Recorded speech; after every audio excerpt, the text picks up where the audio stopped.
El teniente alcalde Andrés García Mata y la concejala de Cultura Isabel Pérez recibían en el Salón de Plenos del Concello la expedición japonesa que estos días visita Ourense, invitados por la empresa Marrón Glacé José Posada. El objetivo es aumentar la exportación de la castaña ourensana en el país nipón. Los japoneses tienen en una alta estima este producto para multitud de platos. Le teñen moito máis respeto, moita máis cultura, moita máis tradición coa castaña, e nós temos que aprender sobre todo eso, precisamente, a diversidade, a diversificación e a aplicación gastronómica da nosa castaña.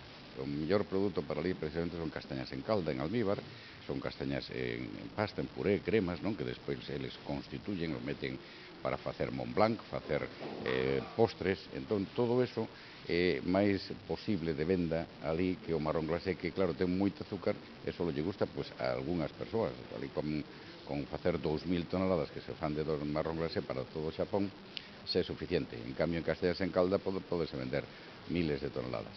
Esta misión comercial también llevará a Japón nuestra tradicional fiesta de los magostos. Será con castañas ourensanas. A gracia que ten precisamente facer unha festa de castañas asadas galegas ali, o van a facer o día 26 ali en Gifu, na prefectura de Gifu, e vai salir pois, unha festa pois, rachada, preciosa.